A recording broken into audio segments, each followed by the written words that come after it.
Ფასო მონაწილეობა მოგესალმებით ბევარ ზარინაბურკაძე საქართველოს საზოგადოებრივი აზრის კვლევის ასოციაციის წარმომადგენელი პოლიტიკური წიგნიერების სემინარს ვამზადებთ და ვახორციელებთ საქართველოს რესპუბლიკური ინსტიტუტთან ერთად და ილიას სახელმწიფო უნივერსიტეტის მხარდაჭერით საქართველოს საზოგადოებრივი აზრის კვლევის ასოციაცია დაარსდა 2021 წლის მარტში USAID საქართველოს HICD საქართველოს და ილიას სახელმწიფო უნივერსიტეტის მხარდაჭერით ასოციაციის მიზანია კვლევითი შესაძლებლობების განვითარება და შექმნა საქართველოში. დღევანდელი მომხსენებლებს შორის არიან საერთაშორისო ექსპერტები, დოქტორი პროფესორი რასალი საუსკიენე, ბალტიის კვლევის დირექტორი გელაპის ორგანიზაციიდან, პროფესორი პიტერ მილერი, რომელიც არის ამერიკის საზოგადოებრივი აზრის კვლევის ასოციაციის ყოფილი პრეზიდენტი და ასევე მაიკლ ტრაუგორტი, პროფესორი ტრაუგორტი, რომელიც ამერიკის საზოგადოებრივი აზრის კვლევის ასოციაციისა და მსოფლიოს საზოგადოებრივი აზრის კვლევის ასოციაციის ყოფილი პრეზიდენტია.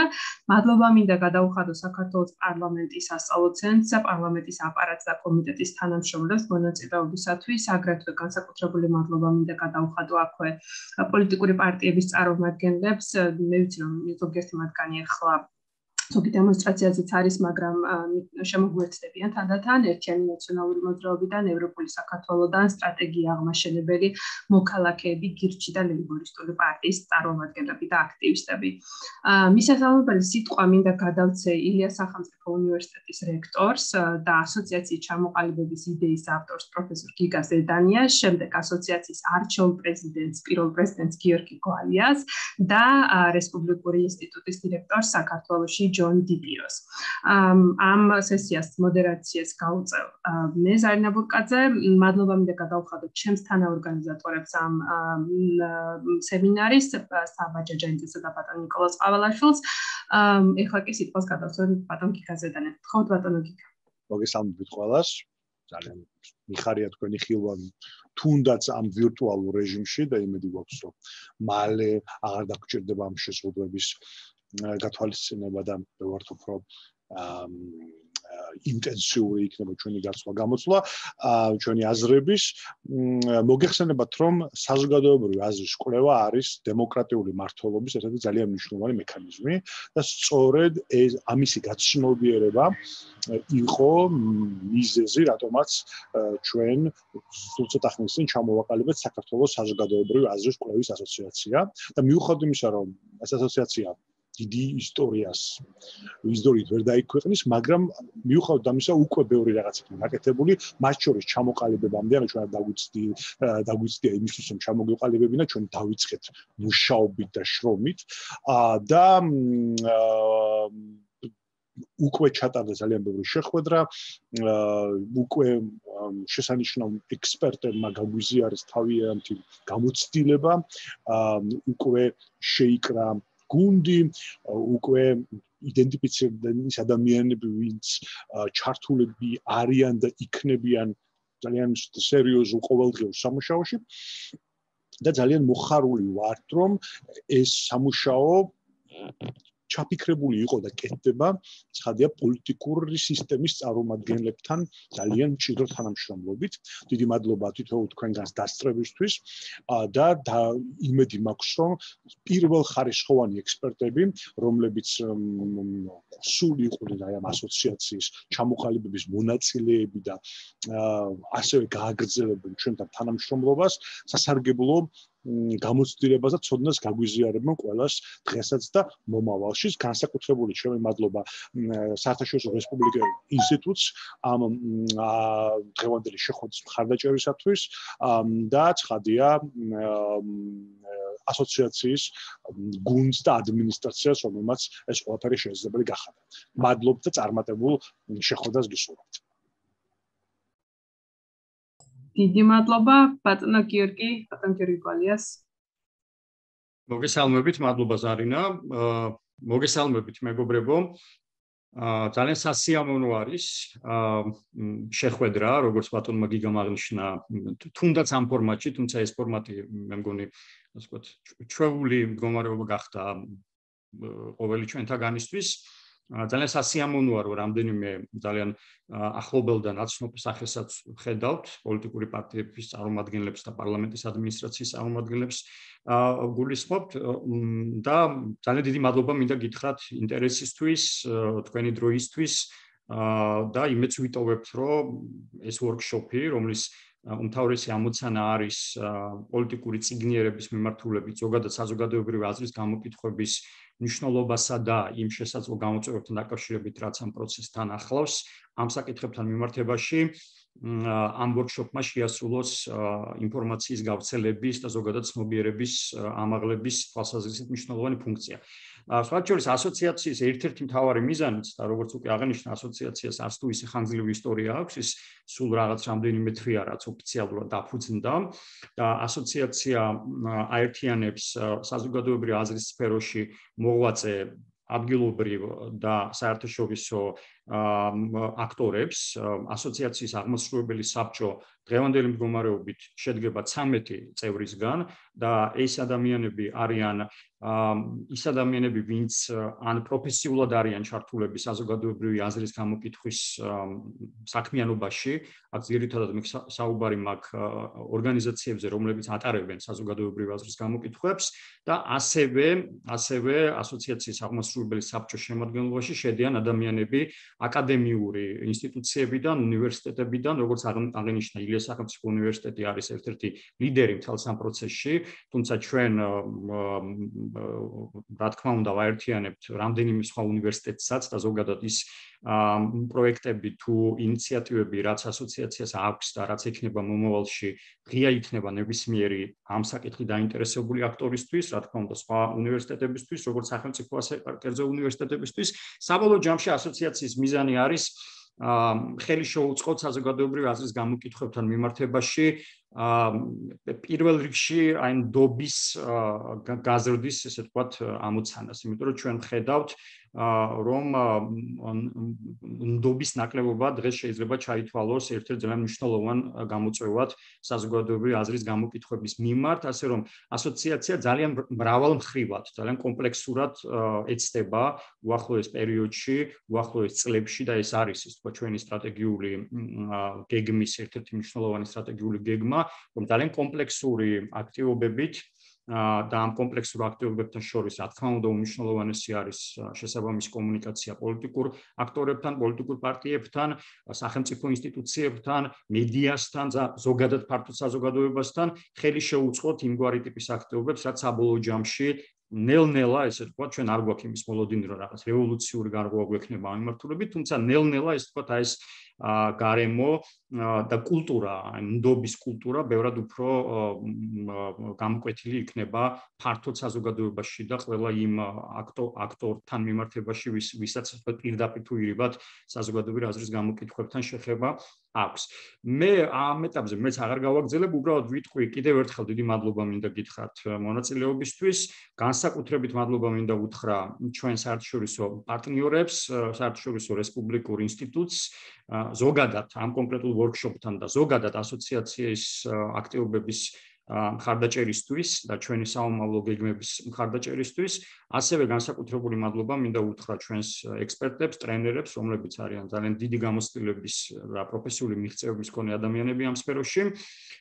რა თქმა უნდა, ზარინას, რომელიც ესე ვთქვათ, დაუღალავი შრომის შედეგი არის ეს ვორქშოპი და ვორქშოპების ის სერია, რომელიც დაგეგმილი გვაქვს მედიასთან და სტუდენტებთან და ასევე ასოციაციის აღმასრულებელი საბჭოს იმ წევრებს, რომელიც უშუალოდ ამ ვორქშოპის ორგანიზებაში იყვნენ ჩართულები. კიდევ ერთხელ დიდი მადლობა და გისურვებ წარმატებულ და საინტერესო ვორქშოპს. მადლობა გიორგი, დიდი მადლობა.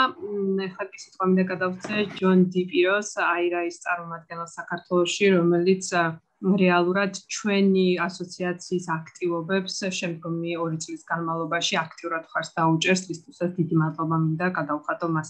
Please John, floor is yours.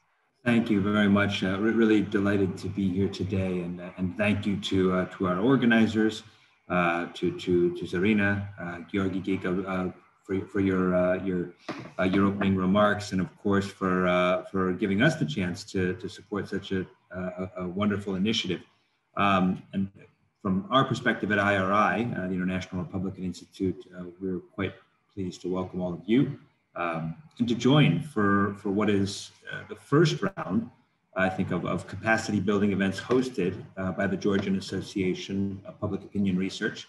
As I noted, it's a really terrific initiative that we believe is playing a crucial role in developing and expanding the broader profession of public opinion research, to building trust among all relevant and interested stakeholders, especially the general public. And of course, ensuring that all major sectors who are using and interpreting and responding to polling and other forms of market research have the information they need to interpret accurately and make informed evidence-based decisions. So to those ends, we've prioritized, I think, collectively in these early summer months to target three main groups, and one of which, of course, is the political actors, elected officials, those working within government institutions.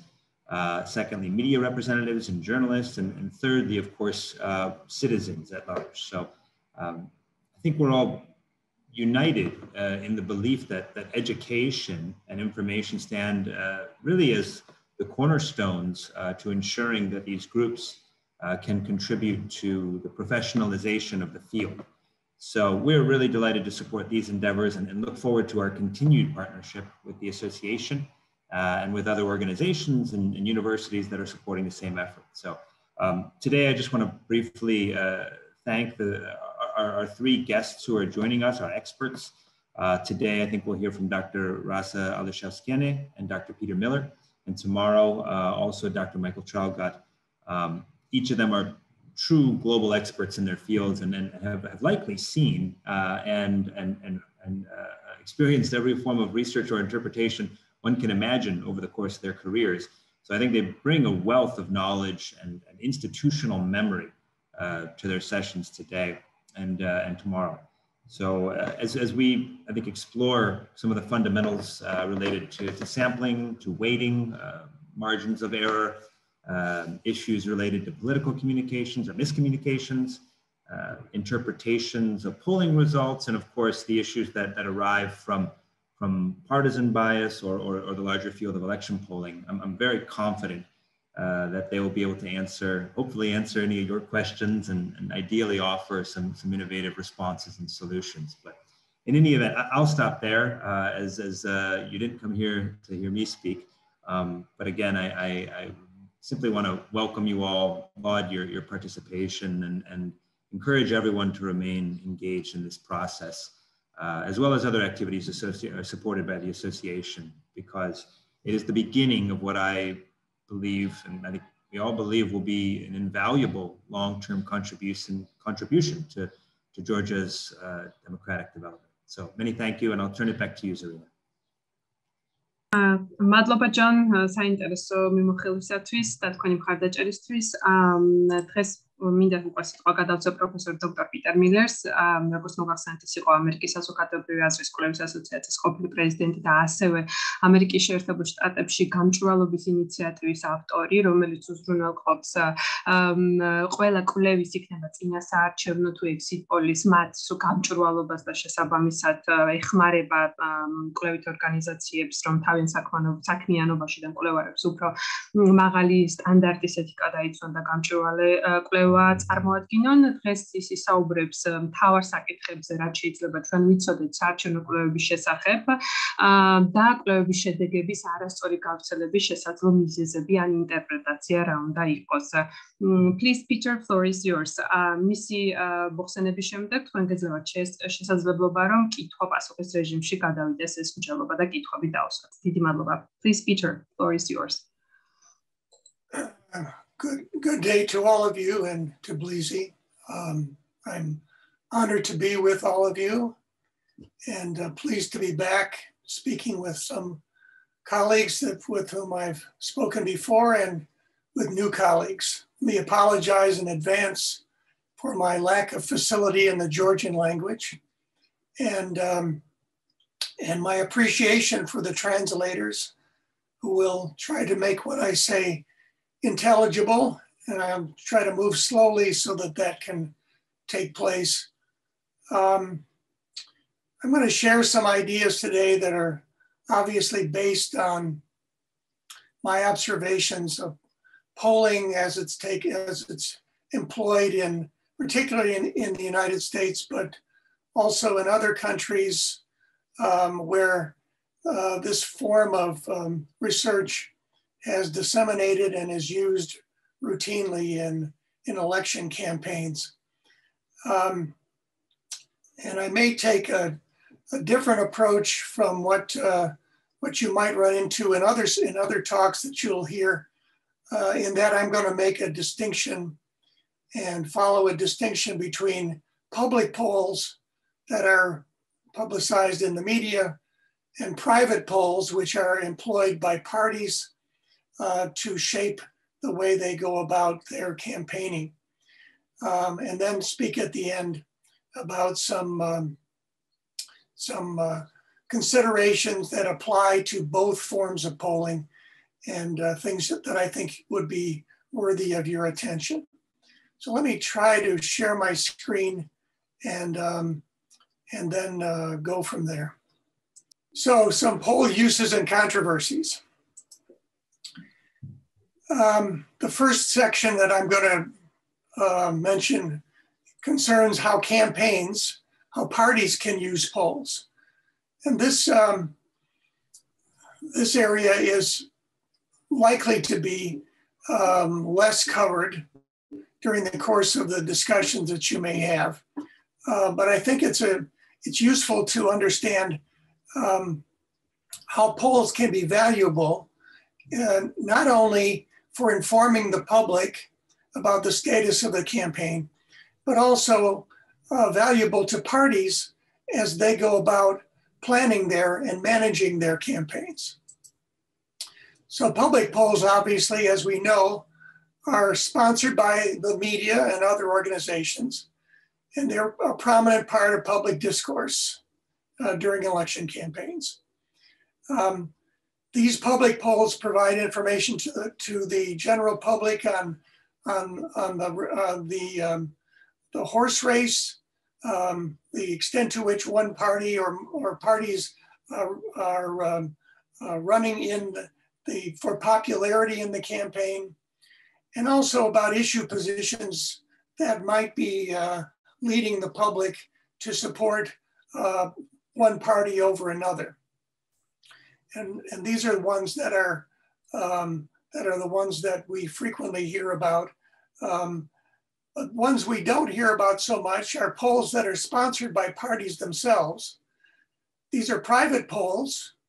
They're used as tools in campaign management, and they're useful for designing appeals to voters. They're also useful for targeting communications to particular types of voters, for monitoring responses to those communications, and they are useful to parties to track their standing with voters. So I hope these uses that I'm speaking about are not too elementary for you, or too removed from your experience that they may not be helpful. But I'm presenting them to you with the hope that you will gain some perspective on using polls that you might not have employed before. So polls can help in designing voter appeals. A party needs to answer the question, what should this campaign be about? What is our campaign theme? What are we running on? Parties have many positions on many issues, but campaigns are short and time is short, and the ability of the campaign to frame a message which summarizes its views is important, because it cannot address all of the issues that it might like to address. So some of the issues that it might like to address can help to draw a favorable contrast for my party versus my opponents. Some issues or values may help my opponents to draw a favorable contrast with me. Some issues or values are helpful or harmful to both my party and my opponents. So I want to focus, given that I don't have time to focus on everything, I want to focus on those issues which help draw a favorable contrast between my party and my opponents. And polls are an essential tool in identifying which issues are of that type. Once those issues or those few issues or values have been identified, they can then be communicated repeatedly to the voting public that this election is about those issues. So the campaign management is largely about defining what this election is about. And polls can be helpful in helping to create that theme. So once you have a theme for the campaign, polls can be useful in defining who or identifying who are my voters first, who are people who are likely to support me, and who are the voters who could support me through persuasion. Polls are used to measure the level of support among different types of voters. So different types meaning different regions of the country, rural or urban, different levels of education, different genders, different age groups. Polls can identify which of these groups are more likely to be responsive to my messages. Then I can focus my messages on my supporters, people who are likely to support me, and on those voters who could support me if they are persuaded to do so. And polls can be then used to identify channels of communication to reach those voters. So which media or which forms of communication are the voters who are likely to support me? Which ones do they use most frequently? Which ones do they not use? So that I can focus my messages on those channels where my supporters are likely to see them. Then polls can be used to monitor how those campaign messages are being received. So polls taken during the campaign can measure the reach of my messages and the level of appeal of my messages to the targeted voters. I'm particularly interested to see how my messages reach and whether they are persuasive. So polls can be used to measure which messages are most or least effective, and I can redirect my messages accordingly, assuming that some of them are not as effective as others. And then I can track the campaign progress during the course of the campaign to see how our voting approval stands versus our opponents. We can measure the enthusiasm of our supporters, the likelihood that they are going to turn out and vote on election day. And you can measure the support for the party, the changes in support as the campaign progresses. Estimate the likelihood of supporters to vote, and identify actions that may increase that likelihood. So what do the supporters that I have and the persuadable voters, what do they need in order to turn out on election day? what kinds of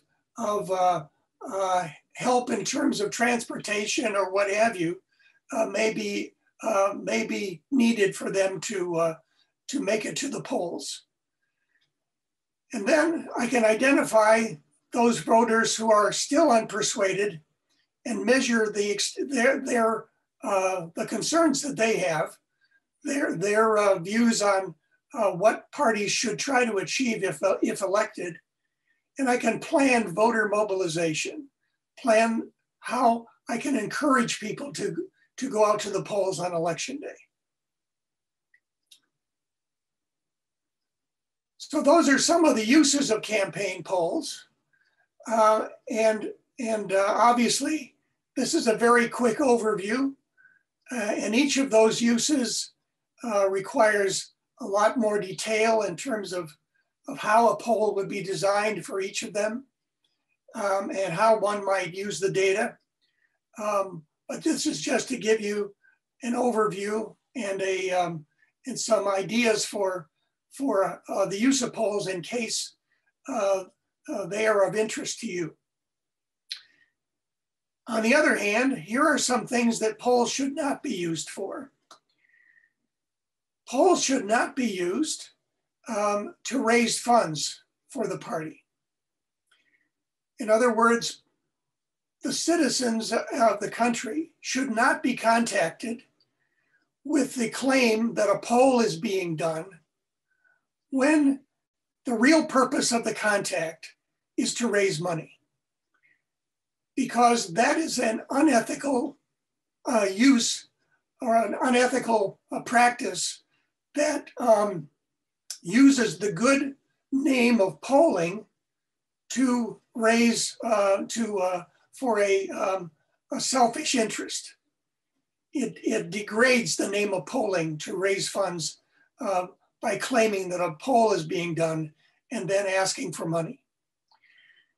Polls similarly should not be used to create lists of supporters. When someone is invited to participate in a poll, they are promised confidentiality, that their names will not be used for any purpose, and that their views are not used for anything except for research. So voters should not be contacted and then asked to supply their names in order that you may recontact them later for advertising appeals. Polls are used strictly for research. Polls, another misuse is to claim that you are doing a poll when your real purpose is to advertise your campaign. We have had examples of this in the States where polls, we call these, sometimes called them push polls, in that a poll is used to urge voters to oppose a different party when a couple questions are asked, but the questions are really designed to get people to oppose my party that's running against a campaign that I'm sponsoring. And finally, polls should not be used to make false claims. You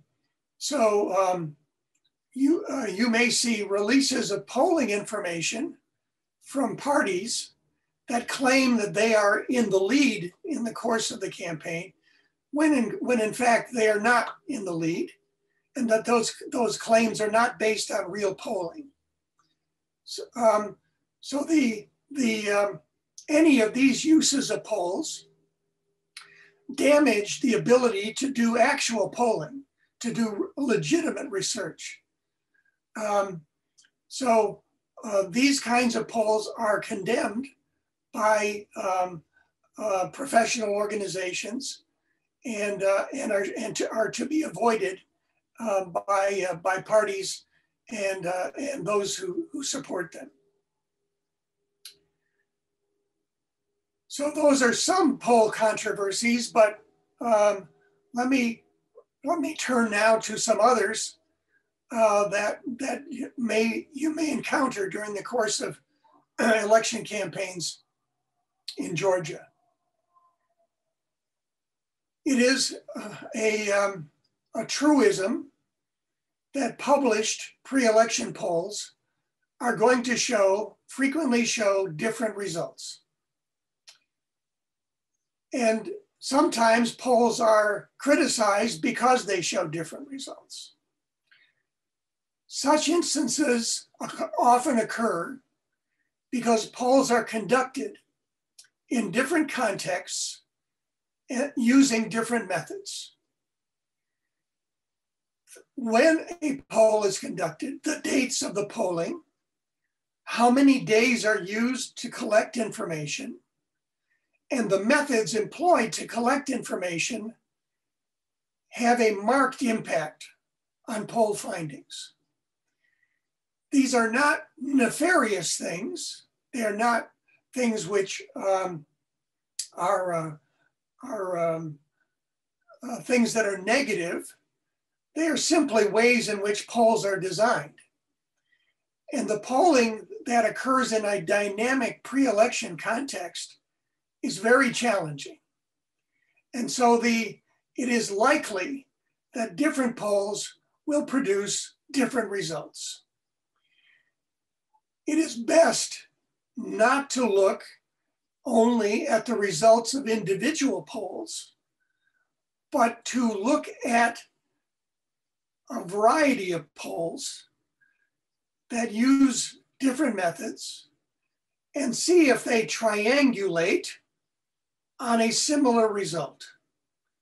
So it's better to combine observations of polls across polls than it is to look at particular polls, particularly ones which appear to depart a great deal from others, because they may have used methods which are markedly different from the other polls.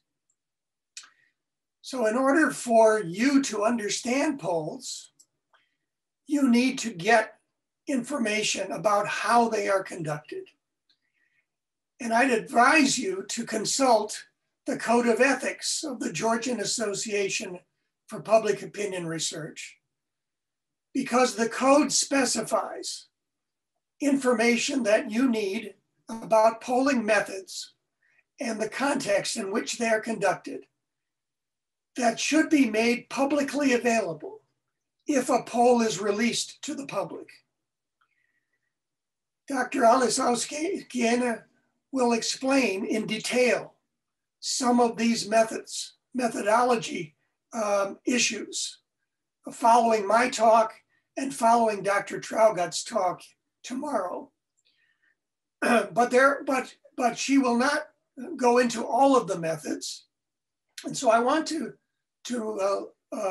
just give you an excerpt from the Georgian code that specifies what information should be disclosed when any poll is released to the public. This information includes the study sponsor, who is paying for the poll, the questionnaire that is used during the poll. This is extremely important because the questions that are used in the poll, the order in which they are administered, are very important, are determinative of the kinds of results that the poll will get. And within the questionnaire, some of the important details are how likely voters are determined, because that is one of the key areas where polls are likely to differ, is how they define who a likely voter is. And likely voters are obtained through their answers to questions that are administered during the poll.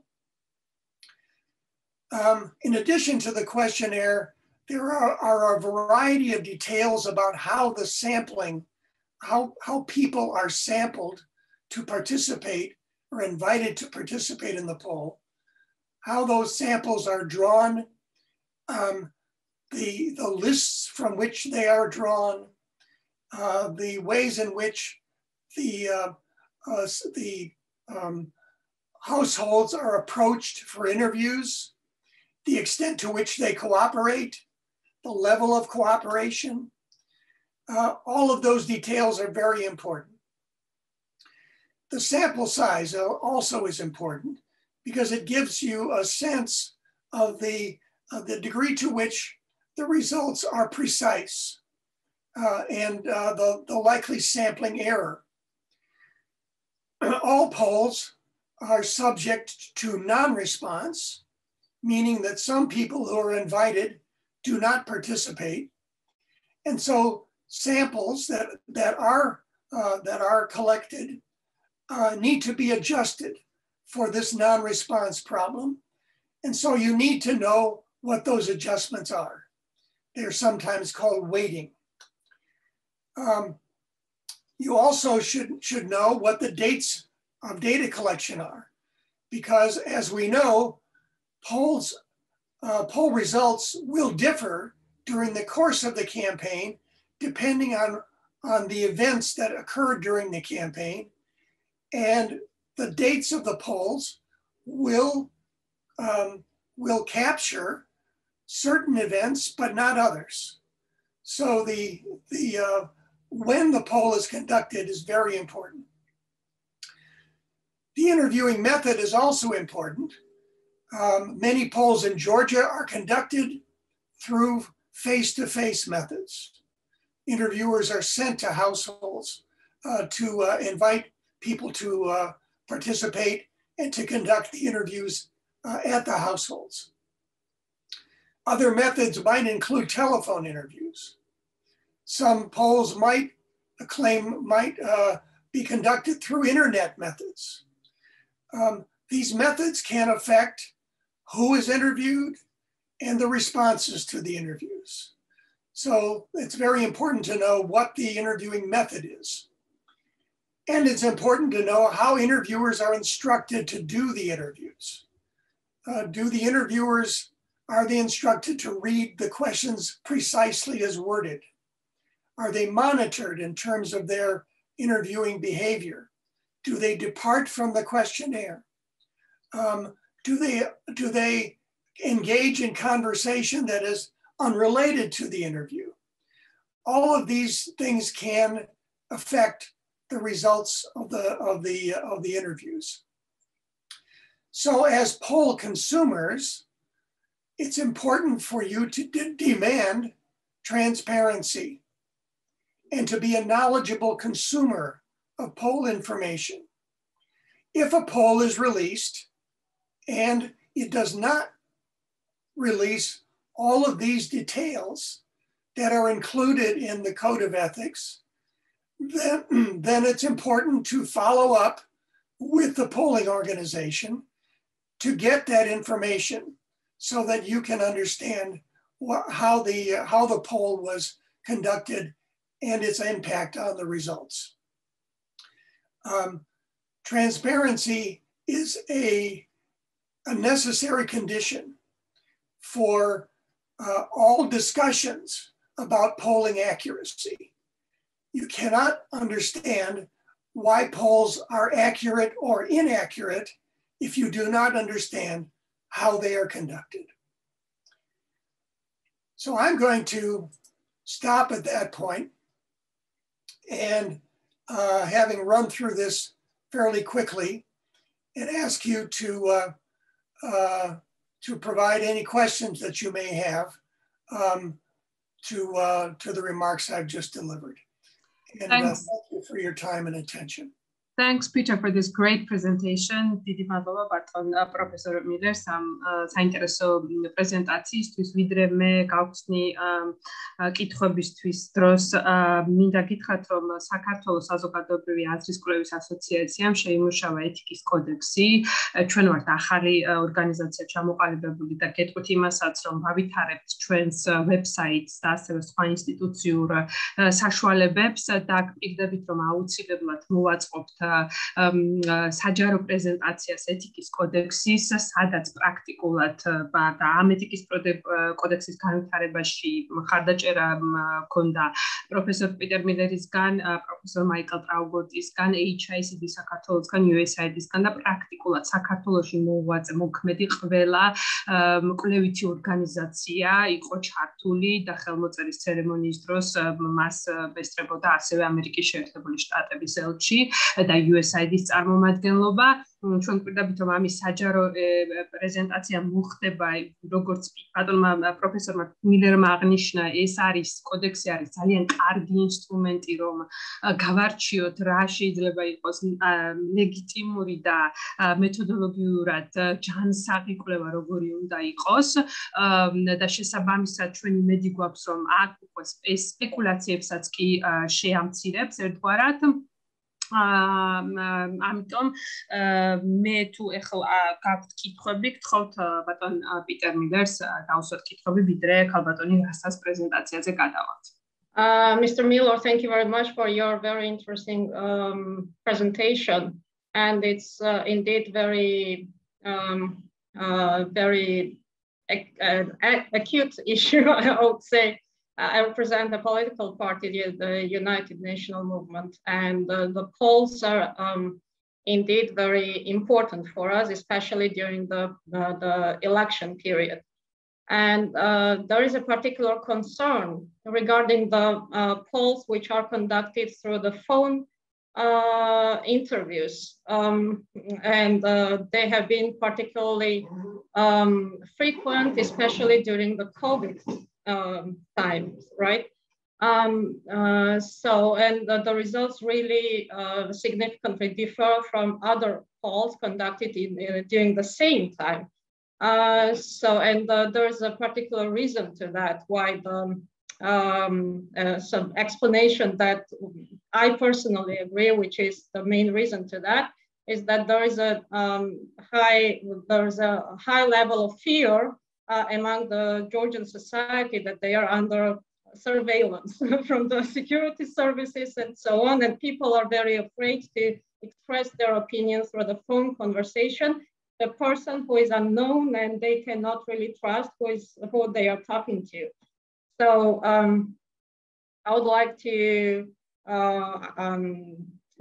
know your opinion. So does it really make sense to continue this way to conduct these phone interviews, or what can be the solution to that? Because I don't believe that the attitude towards this kind of, and the problem is that these polls are conducted by very high level, highly reputable and very trustworthy organizations. But unfortunately, this kind of difference in the results damages sometimes their reputation, which is not very good for us, for our society, and for the country in general. So what would you recommend in this case?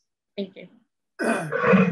Yes, thank you. I think the issue is probably more pronounced in Georgia than it is in the United States, but the problem is the same. A telephone call from an unknown person is frequently rejected by potential respondents in the United States. In fact, I'm not sure how prevalent answering machines are in Georgia, telephone answering machines. They're very prevalent in the United States. And if a potential respondent sees that there is a call from an unknown number, they may simply not pick up the phone at all. And so the non-response problem with respect to telephone polls is a very big issue, regardless of what country you're in. Now, what can be done about this? Some techniques may be possible depending on the information that the polling firm has. So, for example, some telephone polls are done using lists which can be matched to addresses, to mailing addresses. If that is the case, then a letter can be sent to the address that will be called, explaining that a call is going to come and that this is a legitimate call, and that we hope that you will answer the call when we approach you. And it can invite the potential respondent to call a number to verify that this is a legitimate enterprise. Again, this depends on whether there is a potential to match the telephone number to an address. If you can manage to get, if you don't have that possibility, if you can manage to get a person on the telephone, you can say to them, if they're reluctant to participate, you can say, I have a number that you could call to check on me, to make sure that I'm legitimate. And if you would like to, call this number and you can speak to my organization and they can give you some information that may help you to feel more comfortable. Now, these techniques will not solve the problem entirely. And so the issue then becomes, can we take the partial information from the telephone interviews, from those people who did respond, and can we do non-response bias adjustments, which help to make those polls conform more to the polls that are taken in person. I think Dr. Alice Skane is going to speak about this, about weighting. I'm not sure if she's talking about telephone polls or not, but that's another possibility.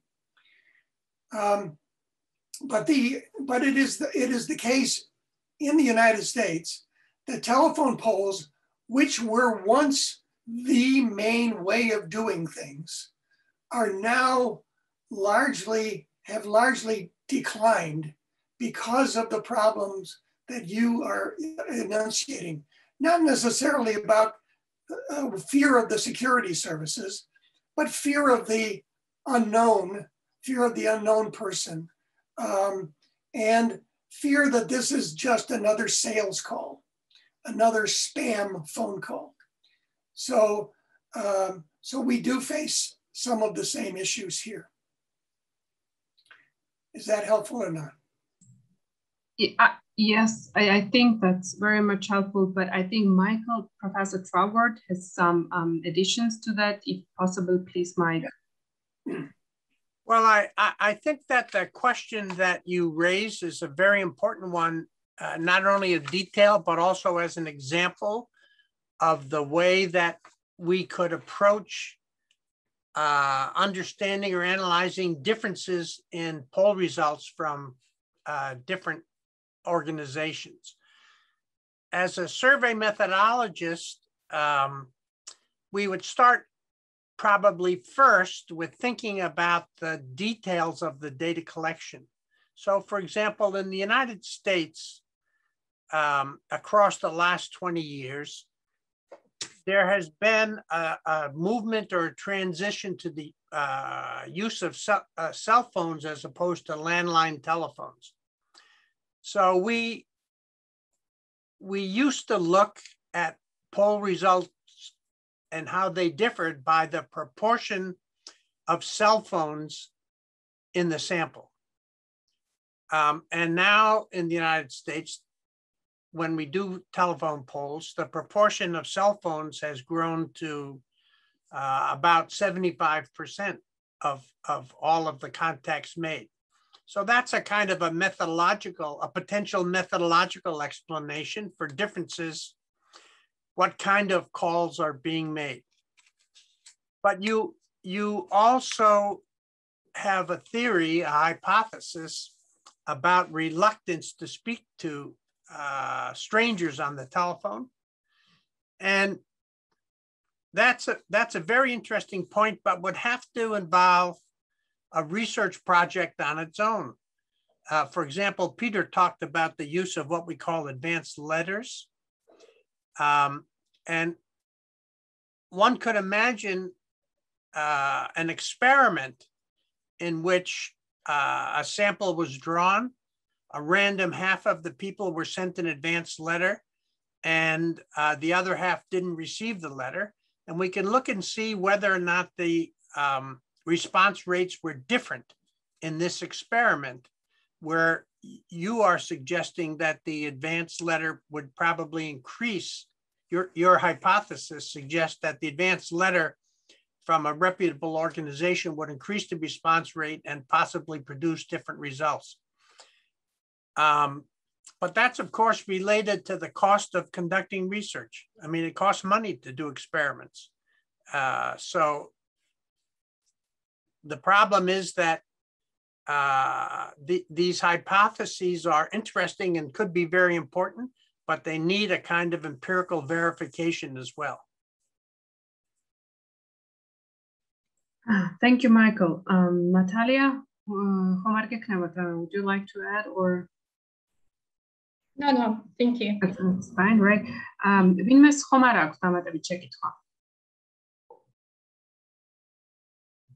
Okay, if you don't have additional questions, we have 5 more minutes before Rasa will start presentation. I would like to ask Peter one question from his presentation. He mentioned we need to consider while looking at the and interpreting the research results, we need to consider different time, duration, and methods, right? But could you bring some examples, probably from the US experience of this, that when during the interpretations, these factors mattered?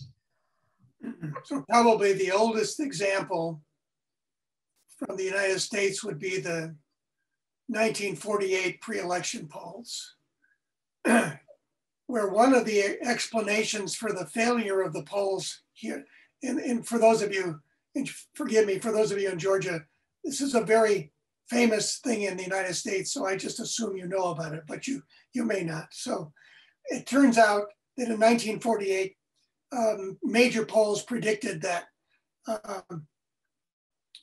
a man named Dewey would win the election, but the Vice President Truman was elected instead. And one of the explanations for the failure of the polls in that election was that the polls that predicted Dewey's success were taken some time prior to the election itself, many days prior to the election.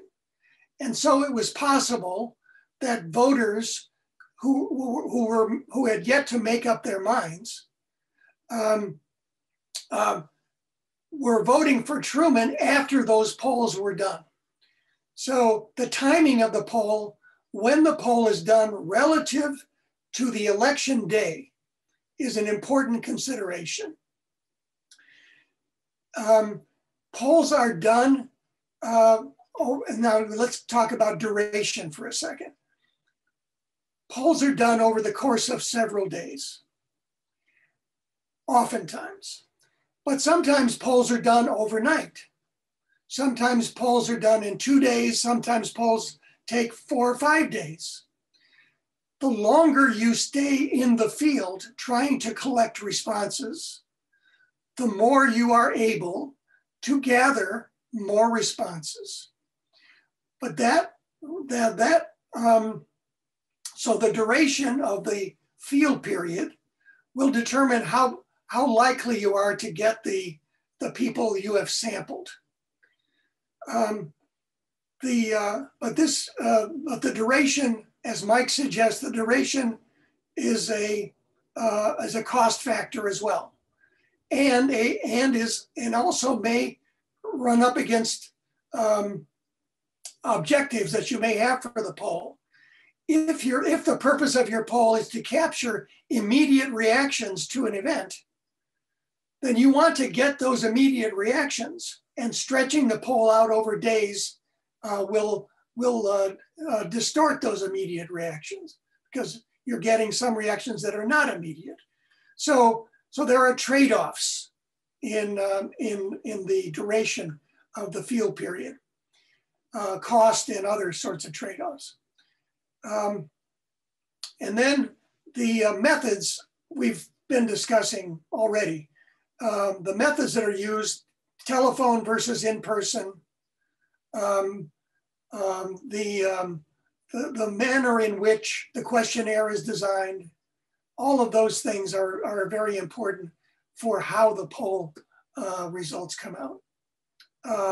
So an example would be if you ask let's imagine a poll has a question that involves the popularity of different parties. It asks for people to say, how do you feel about each of the following parties? If that list of parties is not rotated during the course of the interviews, and one party always appears first, and the other party always appears last, you are going to get an effect of that order. If you ask that question first in the questionnaire, you will get a different result from when you ask that question after having asked some introductory questions before you do that. So the placement of that question matters, because we've seen instances in the United States where if the so-called horse race question is not asked initially, but is asked after some issue questions, the results differ. So those are some examples, Serena, if that's helpful. Thanks very much, Peter, for your exhaustive answer. მე ისევ გადავაქართულ ენაზე, ეხლა ვასრულებთ დრო არჩევა პრაქტიკულად კითხვებისთვის. დოქტორ ასალისაუსკენეს მინდა გადავცე სიტყვა, ის ისაუბრებს შერჩევის სტრატეგიების საწყისებზე, როგორ ხდება შერჩევა და საარჩევნო კვლევებში დაშვებულ შესაძლო ცდომილებებზე. გვესაუბრება უფრო დეტალებში შევა და წარმოგვიდგენს ამ საკითხებს. პრეზენტაციის შემდეგ დაახლოებით 40 წუთის განმავლობაში ისაუბრებს. გექნება შესაძლებლობა, რომ მას კითხვები დაუსვათ. ქალბატონ ალისაუსკენეს აქვს უდიდესი გამოცდილება, განსაკუთრებით საქართველოში კვლევების ჩატარების და ზოგადად რეგიონში, პოსტსაბჭოთა სივრცეში და უფრო მეტიც ის აფრიკის 12 ქვეყანაში არის დამუშავარი და დაახლოებით 3000-ზე მეტი კვლევა აქვს განხორციელებული. გთხოვთ ქალბატონ რასას. To talk about some technicalities, and as my colleagues mentioned, that there are many elements which are important in understanding, using, interpreting, and especially using the polling data. As we talk today with the politicians, you are end users, and for you, really the polling information is bread and water in the campaign, because this is really like measuring temperature in the bath where you are all sitting until the day of election. And if the water is too hot, you will be boiling. If it's too cold, you will be cold. Again, every one of us are living in our social bubble. So sometimes we just don't look around, don't look for the window, and we sometimes imagine that everybody thinks like us, or people we are really dealing with are similar to us. But surprisingly enough, the world is big and there are various people in every country. So to be effective, this is like for the salespeople. You need to know your customers, your potential customers, know what they think, how they feel, and are they going to buy your product like a party or a politician or not. So talking about one of the important elements is the sampling. And I will try to speak from the perspective of the user, not so much from the producer, because majority of you are not going to conduct the polls yourself. But it's very important that when you commission them, or you get them, or you read them, you understand what questions to ask and how to judge, is it good quality, is it reliable, and how it can be used. Alongside with the methodologies which are chosen, with the timing, like Alex mentioned, with the question wordings, one very basic and very important thing is sampling. So coming back to the purpose of polling, why do we need polls? Polls helps us to find out what population thinks, its rational element, the awareness, what population feels, and how it is acts or how it is intended to act. So we can measure several things. First, rational element. For instance, nobody is going to vote for the party or politicians which they don't know. It's the same like if we go to the supermarket, we want to buy coffee, but we don't know the brands. So we probably will select the brand we know. The same in politics. But then there are feelings, and feelings in politics are very important because many of our behavioral things are influenced by emotions, like dislike, belief, disbelief, judging about politicians honest, dishonest, and so on. And finally, it comes to acting.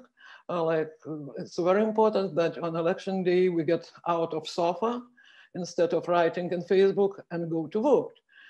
We can have some parties, let's say, which are very popular among younger people, but that is full stop because they go to dance on Saturday evening and they don't go to vote on Sunday. So all these elements are very important. When we talk about opinion polling, we are dealing with a finite population. So it means it can be all or fraction of residents or voters of a country, of area, of municipality, whatever. So in general, we're supposed to know total number of subjects, total number of voters in our case, yes? In Sakartvelo, in Tbilisi, in any municipality, but we're supposed to know how many we have. Here we have the first problem.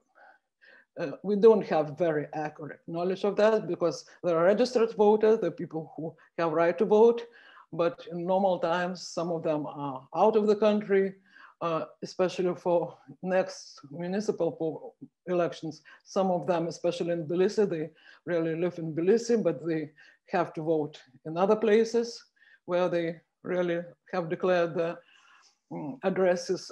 So it is one of obstacles at the very beginning because it's not exactly accurate. But anyway, we can have more or less accurate number of voters in our country or in area or in municipality. Can we interview all members of this population? In theory, yes, it's called census. Yes, when we ask everybody in the country or in municipality. In practice of polling, no, because it's, first of all, it's very time consuming and it's very expensive. So in this case, we need the sample of this population in order to do the poll or to have the picture of the bigger universe. Like, for example, when you go to doctor and you do blood tests, they are not sucking 5 liters of your blood. They're taking just the drop of blood to examine your health. The same with COVID test.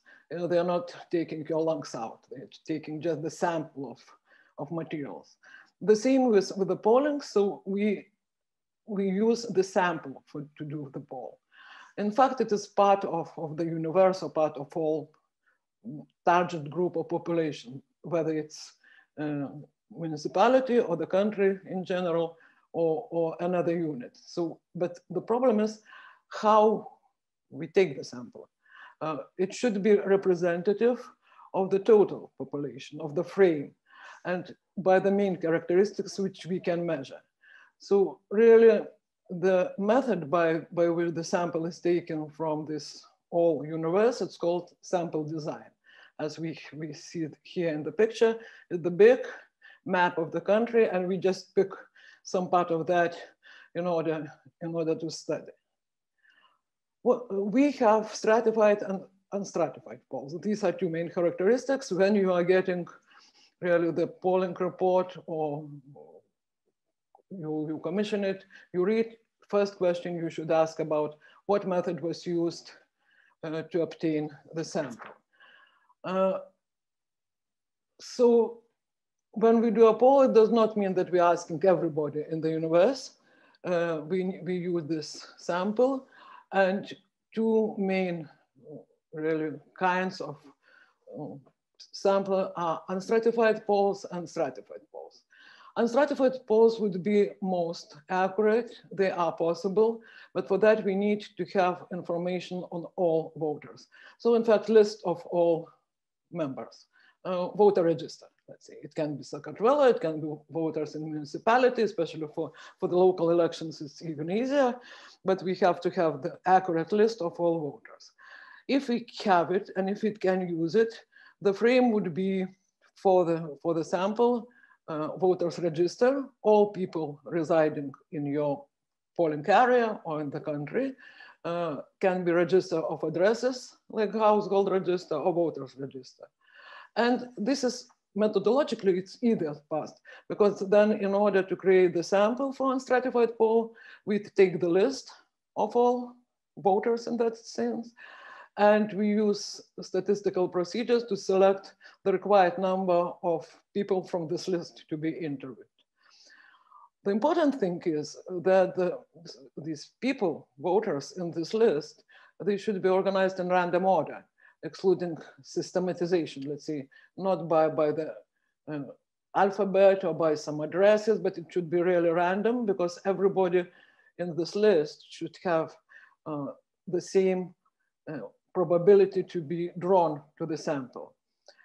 And sample size, how many people we take from this total universe to be interviewed, it depends on our polling tasks.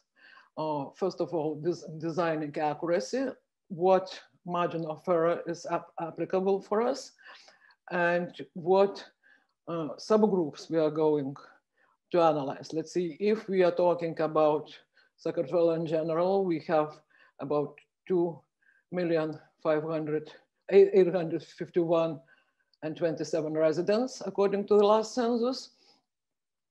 So if we want to talk about country in general, 1,000, 1,200 respondents would be enough in order to do national representative poll. But if we want to know what people think and what their intentions are, let's say, in addition, in Tbilisi, in Sketaptianeti, Samska-Johari, that would be not enough. That we would need almost the same size of sample in each of these regions, if we are talking about smaller units. So the size of the sample depends really on our goal, on our task, on our purpose of research. So if you are commissioning or getting a report on voters' intentions, on voters' attitudes in Georgia, and you see that the general sample was, let's say, 1,000 or 1,500 respondents, you can have a very accurate picture if the sampling is done correctly. But then I was asked once when we were presenting our Georgian data, can you tell us from this national sample more about what people in Russia think? My answer was no, because Russia is too small in that sense, and we have 2 respondents in lower Svaneti and Russia region. So if I want to study Russia, I need to have the special testing, the special sample from that region. So this depends, we need to keep in mind our purpose. If we do unstratified sampling for the country itself, so for example, for Georgia, it would be enough 1,000 respondents using random number generator for every 2,851st name in the list. If we have in the list 2,851,000 people, yes? We at random select by this step. Advantage of unstratified poll is that every element, every voter in this frame have the same probability to be selected, because we have the whole list. Disadvantage, it is impossible due to the cost and time frame. It would be, we can imagine that we select the 1,000 people totally at random from this list, and we have somebody living in Stepantsminda, the next one is somewhere in Russia, the next one in Batumi. So the cost of reaching them over the whole country would be enormous, and the times. Another thing which is important, that we cannot apply a stratified sample due to some method of polling. Let's see, if we do face-to-face polling, we go to home of respondents. Some cannot be reachable due to terrain. Let's see, during the season in winter time, to go to Zhguli, no way. Or let's see, in some cases, it's because of seasonal floods or whatever. And if we selected our respondents by this totally random way, we cannot exclude them. If we do, let's see, telephone polling, as you talked about, the frame would be all telephone numbers of the residents in the country. And it's not achievable, first of all, because people have several mobile phones. They have prepaid phones, which also we cannot define, is it kid or is it this person of voting age? Again, it's landline mobile, it's individual businesses. So in theory, it's good and nice, but in practice, it's very difficult to achieve. Therefore, most often stratified polls are used. And stratified, it means that we are not taking every voter, everything we have, but we, first of all, we do some steps. We really divide population in so-called categories, stratas, and then do polling, do sampling in each strata independently. But for that, we need some additional independent information on the population. The purpose of this stratification is to simplify selection of the individuals to study it and to optimize the cost, time frame, and to really obtain independent information on area, administrative units, or some other criteria. Usually the criteria for the stratification are geographic, like area, it can be region, administrative unit, electoral unit, types of the settlement, or whatever, what we are interested in. Let's say for municipal elections, usually it will be really municipal electoral district, because again, for municipal elections, there is no sense to do the national representative poll and try to then predict results in each of 60 regions. But if we want to really to see what voters in each of the region think, we need to do a representative poll in each of these regions. And then we do clustering, which means that we are defining some objects into the groups which are based on similarity and distance criteria. Like cluster can be, in cluster can be included similar objects that differ from other clusters. Let's say this can be like polling station, city block, or some region in the city. People in Vakia differs from people in Danuba. Yes, so again, and they are voting in a different ways. So we need these definitions. We need to see these real units, which we should include in the sampling. When we define this, these clusters, we call them primary sampling units in our language. And usually they are either village or in the cities, they are usually like neighborhoods. And then they are divided in secondary sampling units, which usually are the street or the block within the bigger unit. So it's several stages.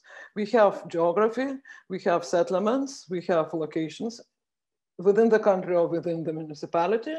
And we go step by step to the smaller units where we are selecting people who will be interviewed. Again, here I'm talking about face-to-face polls mainly. So let's see the example of stratified file. We have population, let's say it's 20 individuals. 20 million, 20 individuals, doesn't matter, but we have the whole population.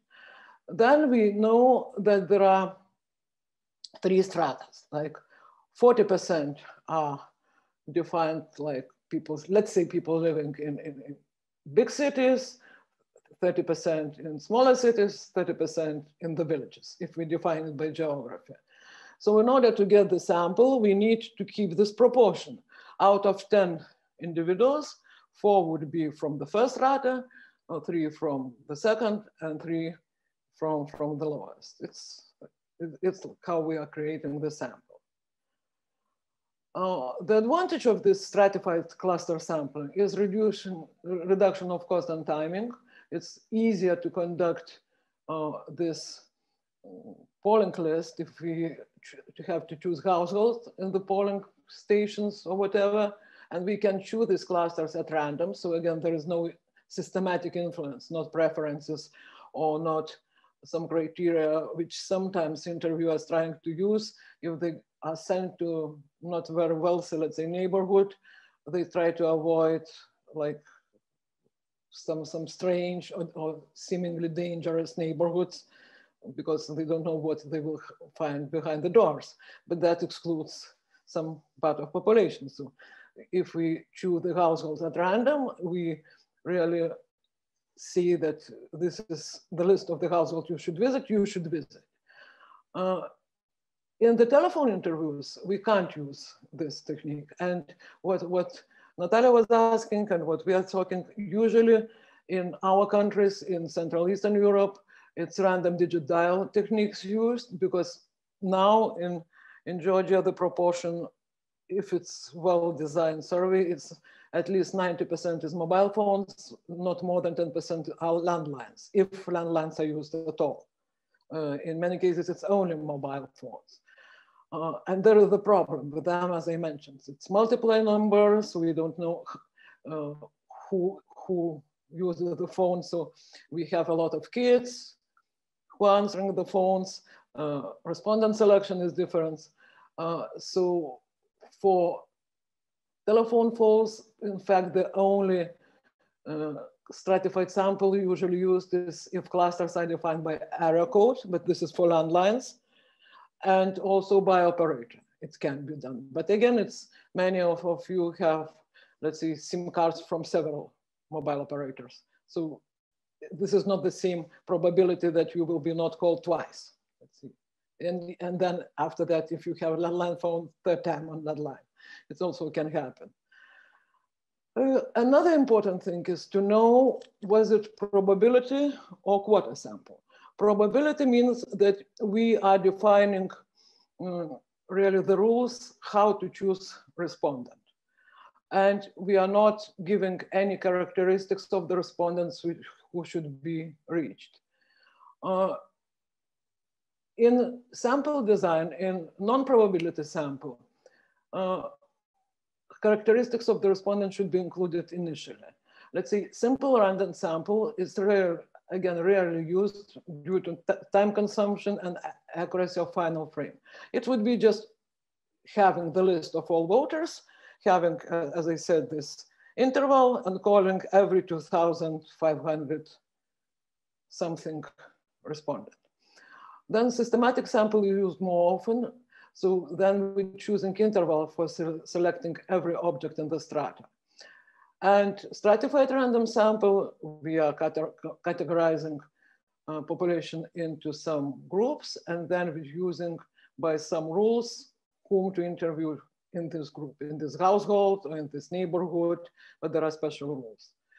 If we have quota sample, we predefine proportion, how many women, how many men, what age groups, what education we should interview. Advantage is that we, at the very first stage, we create the characteristics and the picture of people who will be interviewed, because we have statistics. Let's see how many men, how many women, what age live in territory we are interviewing. So in the sample, we can match these characteristics. The problem is that then there is no probability, then not the same probability for everybody to be interviewed. And there is a significant influence of interviewer when he or she is selecting whom to interview.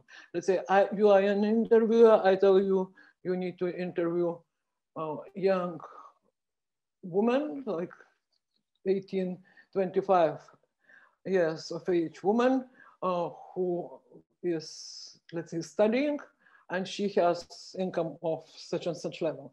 And your daughter matches this characteristic. There is no other criteria. So it will be not random. You might interview somebody you know, it's easier to interview.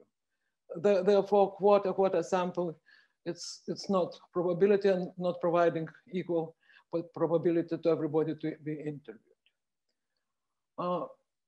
Then important thing is how we really select starting point for the interviewing, usually in the primary sampling units in the city or in the neighborhood. It is easily identifiable object like church, post office, bus station, something we can define, and then we give the random interval for the interviewer to go to every 5th house or every 10th house, depending on our purpose.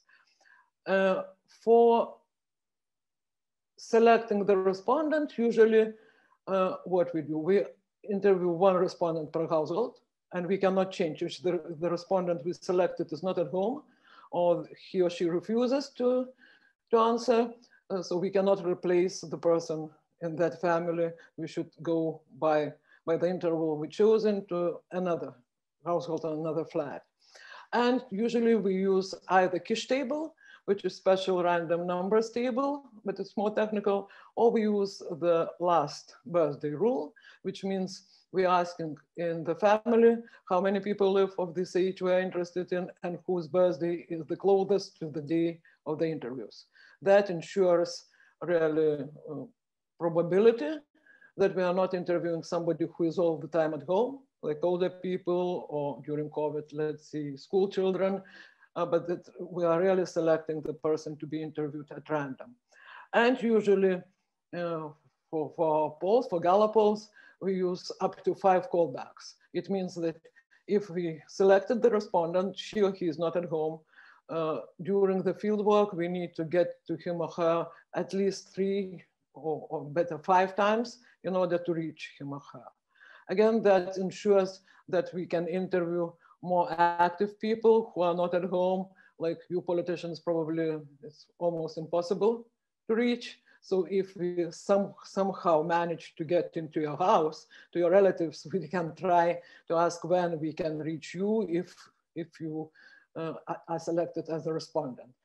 That's the problem with the telephone polls, because if we're using the mobile phones, usually the person who picks the call is interviewed. So this is different procedure for selecting the respondent. And there are no callbacks, because usually if the number is not answering or nobody is picking the phone, the same number using random digit dialing is not used again. This was a question from Natalia, which explains why telephone polls methodologically are less accurate, especially for the political polling.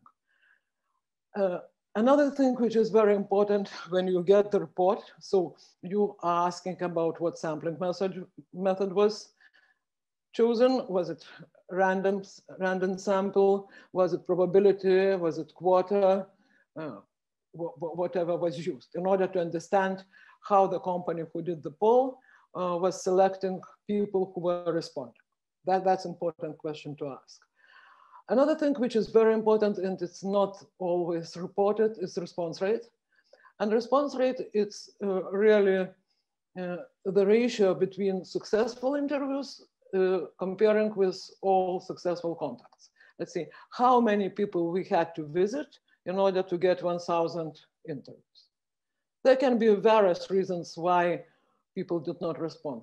It can be really, we didn't find anybody in this house, people are abroad, people are traveling, or there were refuses.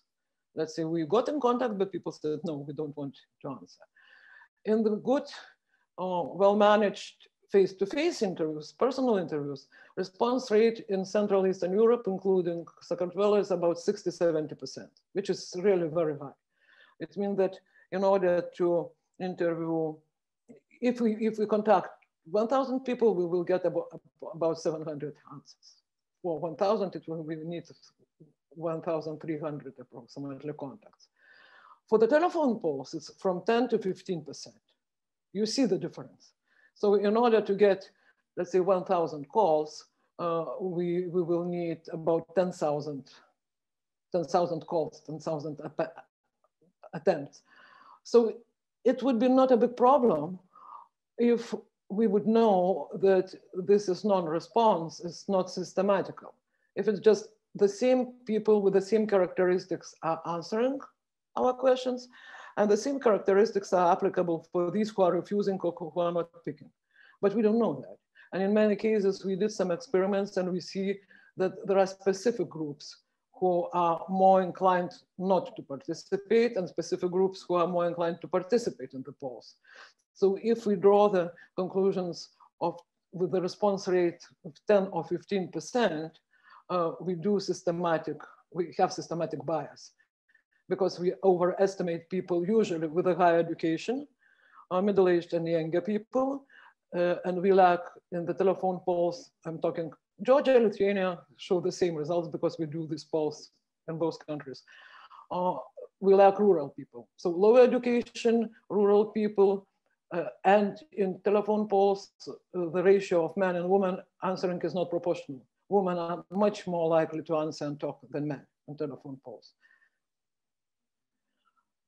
Showing you one example of national representative poll in Georgia. Again, this is the whole country, but this is real example of what we do.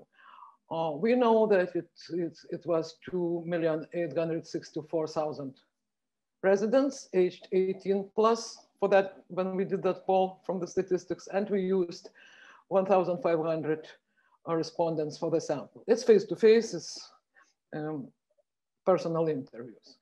Again, respondent selection was that he or she had to be resident of the settlement where they are really interviewed, and they have the right to vote there. In that case, quite a lot of people in Tbilisi would not be eligible because they are voting somewhere else. But even if they stay in Tbilisi, let's say. Then we stratified country into 10 regions, and we divided every of these regions into urban and rural settlements. And again, the starting points for selecting the household. In towns, it was randomly selected from the house registers, randomly selected address. And in the case of villages, it was easily identified object like bus stop, school, local administration building, whatever it was possible to do. And then we did so-called random route walking procedure. It means that it was interval given for the interviewer every third house in the village and every fifth in the city in order to select the building. And respondents then were selected, as I mentioned, by birthday rule. Then we have real distribution by strata. If we need to do 1,500 interviews in Sakartvelo, how they are distributed in the country. You can see by the regions, by every region, cities and villages proportion, just an illustration that it should be accurate preparation of distribution of how many interviews are assigned for each region, cities and villages. And then the respondents are here selected at random. And another example, how demographics looks from the perspective of the whole country. So when we get the result of the poll, we should see what is really the characteristic of people we interviewed. This is how it should look, and then we should compare if our sample matches or not these proportions. In many cases, there are some really differences, and we'll speak tomorrow how to fix them, how to weigh the sample to get real picture. Then some other just short comments, because I think I have like 5 minutes left, about possible errors in election polling. Again, they can be made and then they can be avoided, but what we need, again, to look at and pay attention at. We can do errors in every stage. There is no such thing that error-free area. First is preparation stage. So sampling frame, method, statistics, what we were talking about. What sampling frame we are taking? Voters list, addresses list, phone books, register of phones. We need to know limits of that source, how accurate it is. Again, depending on the country, let's say in our region, there are countries where the last census was done, let's say in 2011, like in Ukraine.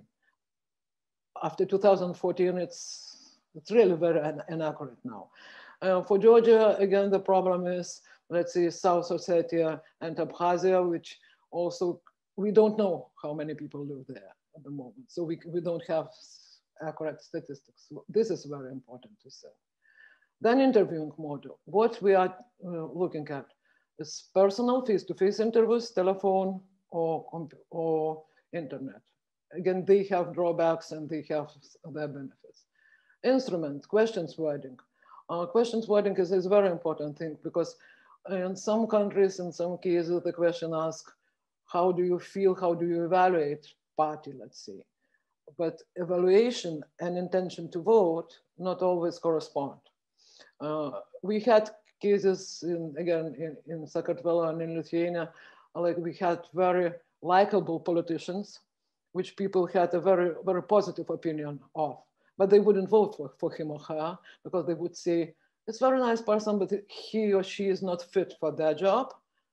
Or let's say in the Lithuanian case, we had one presidential candidate. He was on top of all ratings. When we asked, would you vote for him? People said no. Why? Because he's too kind person. All sharks around him would eat him. So again, the question wording and what we're asking about leads also to interpretation, and they can be wrong. We can find that somebody is very well regarded, but not electable. So that's an important issue. During the execution of the poll, interviews are very important. And that's for parties, for politicians, it's an important factor because sometimes you do your own polling using your activists or people on the ground. And it is really the human factor that if these are party activists, they want to present for the party leadership better picture. They don't like to come with bad news that our party is not popular, people are not happy about this. Many of them would try to paint the better picture, but polling and this information is like intelligence in the war. If your volunteers, if your activists would say that there are now no minefields there, just in order not really to make you sad, you will step on these mines. So you need to have unbiased and very accurate information. So it's better to use really well-trained and very, very unbiased interviewers. Then there are barriers like language, territorial, quarantine. We have minorities in the country. So again, if let's say we use only one language to interview people whose main language is not, let's say, Georgian, can be reluctant or can be even look at the interviewer who is sent, let's say, from Tbilisi to Samska Javaheti, can be a little bit hesitant. And we have, in Georgia, we have in the regions where more minorities live, much higher percentage of non-response. They're not lying, they just don't want to talk about politics. This is the reality. And then we can make mistakes during the interpretation and data analysis, let's say. We'll come to this also a little bit more tomorrow, where we can be wrong in interpreting. Coming to the possible elections, it's one example I also want you to show. It's real, it's also from Georgian polling. We use during the interviewing so-called contact sheets. So every visit to the respondent is recorded. And if the interview is not successful, interviewers should write down in the table why interview was not done. And then we can calculate response rate.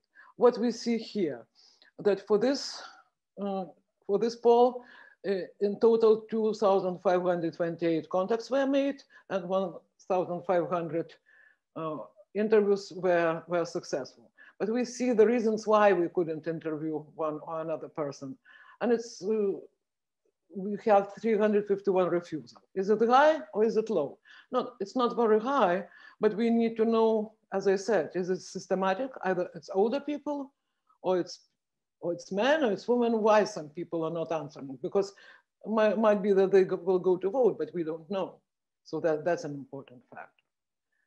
And the last example to finish, just to show also the real 1 week fresh results is from Lithuania, but I want to show you what means different samples when we ask people the same question and we are getting different results. We did an experiment, which is not usually happens, but here we did with one media outlet.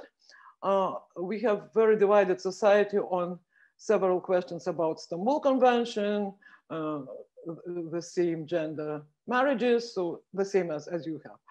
And this media outlet, it unites quite conservative and active part of population. They have very strong views. But the leadership editors wanted to know how wide this group in the society is, because they see only the answers of people around them.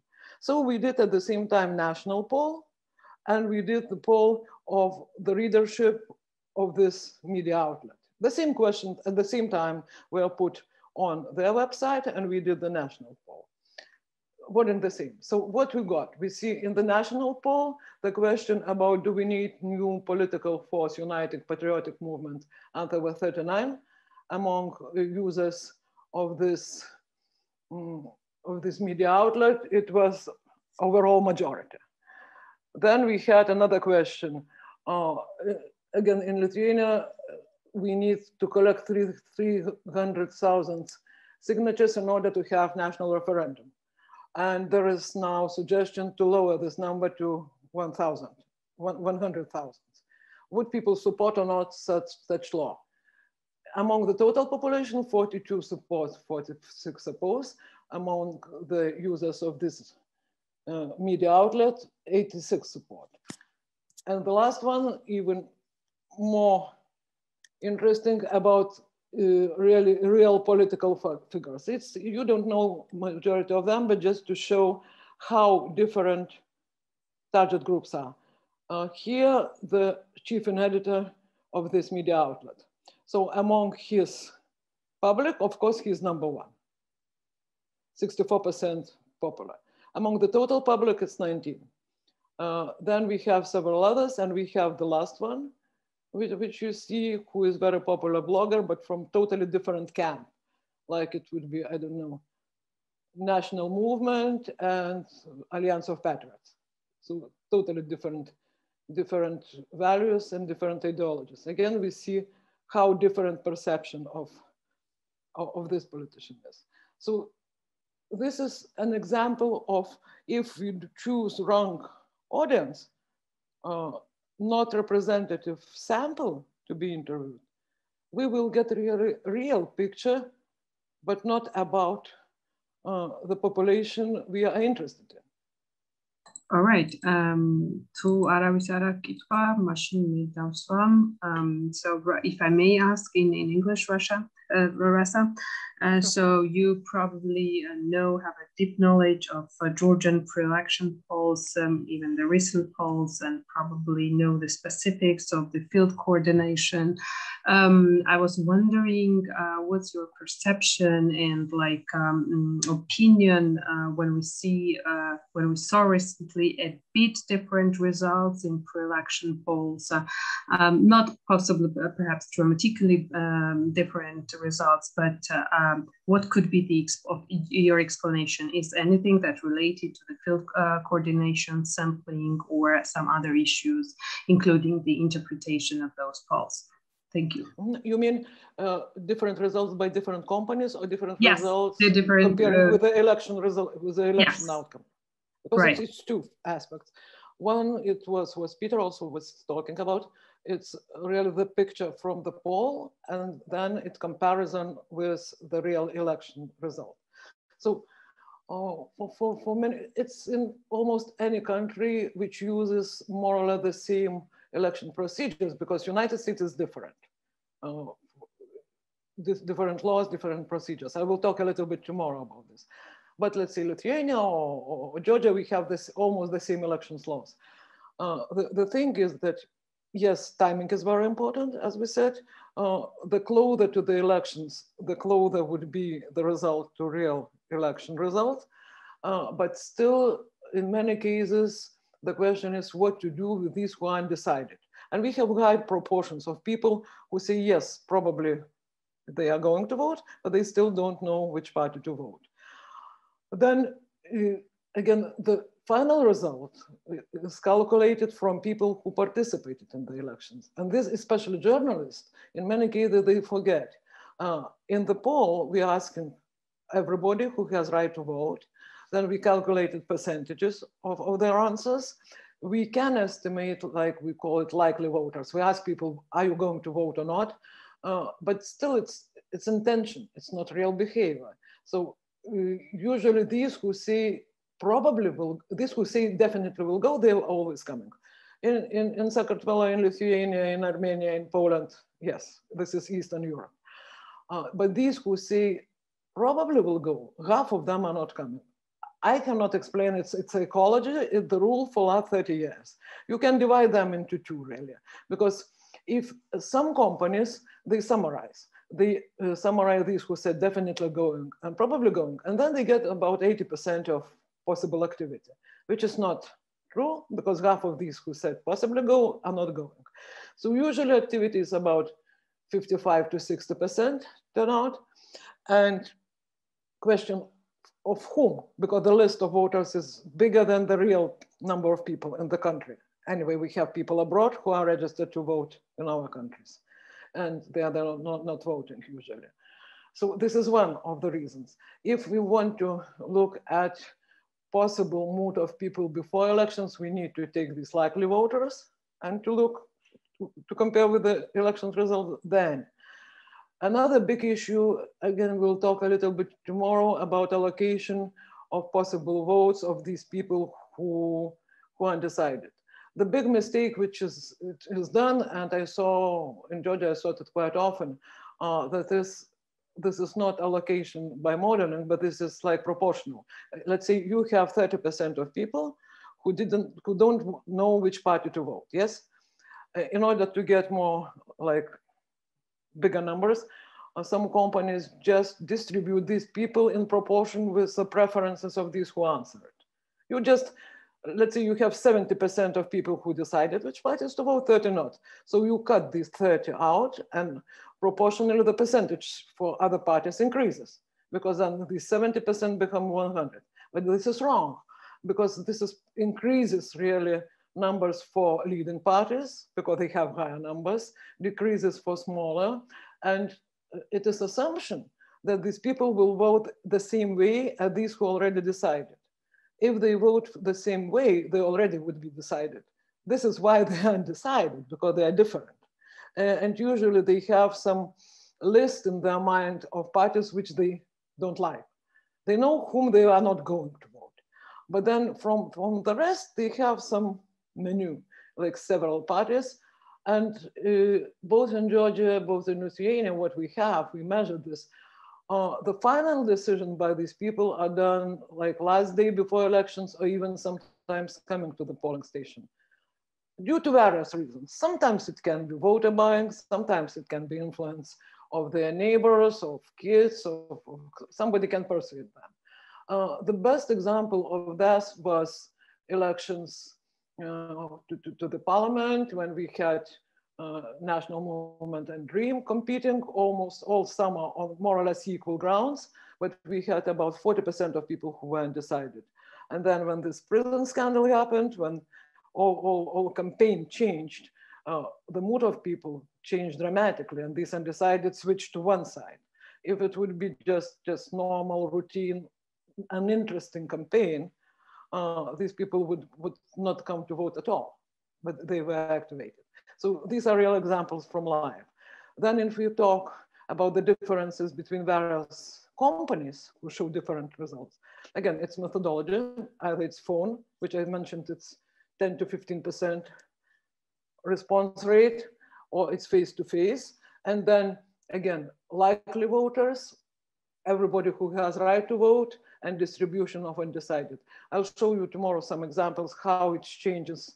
The poll can be good. Data collected can be good if the sample is good, but then what criteria you use to calculate and how you interpret it is not comparable. Both can be good, but you cannot compare bridge with Jews. Thanks very much. We're near to our time, 10 minutes left. I just want, if no one has a question to address to all trainers and speakers of this panel, what will be kind of your central message to our participants who are yes, I see Irakli Kaltaradze has a question. I will finish and give Irakli the floor. What will be your message to these political party members and also governmental researchers who also attended from the Parliament of Georgia in order to strengthen this institutional capacity, data-driven decision-making and policy-making, because this is the real issue in Georgia, and our association will do its best to make the first steps towards the solution of this challenge here in Georgia. And please, Irakli, feel free to ask questions, and then our panelists will respond. Hello, Rasa, can you hear me? Yes, Gamajuba. Yes, hope you are doing well. So I have a quick question. I have heard some couple of times in different places that there is a somehow recent trend in polling that people tend to vote in a way that their intention mainly are motivated by to lie the pollster. So somehow they want to answer the question in a way that answers the question not to give not a fair answer, but to give an answer what is somehow to convey the not internal feeling or message or attitude towards some political fact whatsoever, but generally to convey the message what is, let's say, promoted in a public, I mean that derived from what they hear on TV or on social media whatsoever. So generally it's a concern that the people tend to lie to pollsters. Is it a correct understanding, or is it a concern for the future polling, or somehow how it could be addressed if it is the case for the polling? I understood it's, yeah, there is widespread like conspiracy that people are giving socially desirable answers, or they want to show themselves as more clever or more educated, and then they are hiding their real feelings. We have this like belief in Lithuania since 1992, when the first exit poll in Lithuania crashed and failed totally. For being a pollster, for me, it would be easier to say, yes, people are lying in our countries. Unfortunately, I cannot see that because people in our region are not much more lying than in America or Japan or anywhere. Usually, if we have very different results close to elections, because what Peter said, if we are measuring attitudes and intentions a month or 2 months before elections, it would be very strange if the result is exactly the same as on election day. It means that parties had done nothing to change people's minds. But if it's close to elections, it's normal professional poll shows trends. Not exactly the numbers, but trends from the party's popularities. If it doesn't show, I would say that the pollster is really using this conspiracy to hide his bad work. It's not the voter and not the respondent who is to be blamed. It's really people who did the poll, did it unprofessionally. Because for 30 years, we tried to do experiments, we tried to see, not with one question, because in the poll, it's not one question. Usually it's batteries of questions, various questions, what you can analyze. And we didn't find that neither your people in Secretariat or not our people are really liars. It's a bad job of pollster, and we should admit it. Thank you, Rasa. And your final comments, Peter, Michael, Rasa, what will be kind of your central message to tell our participants from political parties and from governmental organizations, from the Parliament of Georgia, to strengthen their research capacities? Please, you can make a concluding remark. We have 5 minutes. that? Well, let me start and the others will jump in. The use of polls and the presentation of poll results is an important element in maintaining public trust in the democratic system of government. But it is based on the assumption that, first of all, the polls are well conducted and the analysis presents a real reflection of the opinions in the public. That's a complicated issue, which I'll talk about some tomorrow. But it's also important professionally that pollsters can discuss differences in polls based upon the methods that are used to collect the data. And in order to have such a conversation, it's important that transparency, disclosure of methods is available. The public doesn't know very much about polling methodology, but it is the responsibility of the professionals and their interactions with each other in order to be able to sort out good data from bad data in order to maintain this public confidence. Thank you. Peter, Rasa? So I think it's evident that there are many challenges to doing good polling these days. And I mean, the COVID virus challenge was, just one of the ones which pollsters have been facing over the last year. And Raza spoke about response rates in the 60s and 70s for in-person interviews and 10% and so forth for telephone interviews. The decline of participation in polls is something that we all need to work on, because if we can't engage the public in polling endeavors, the enterprise is severely threatened. So these things said, polling has been declared dead many times, and the threats to polling have evolved. So the ones that we face now are not all of them are not new. Some are of recent vintage, but it doesn't mean that we should abandon the enterprise, because the inventiveness of folks involved in the polling industry it has been proven over and over again, and so I would urge our colleagues in the political sphere not to give up hope and not to throw the baby out with the bathwater, as they say in the United States. Thanks. They also say this in Georgia. Okay.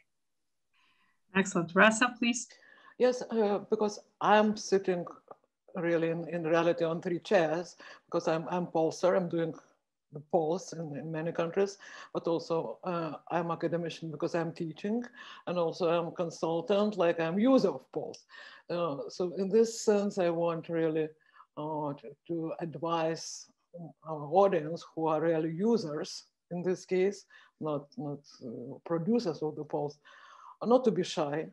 And every time you are commissioning the poll, and I'm talking more about internal polls, not these polls who are published, but these who are for your own use, for campaigns, for successful really activities.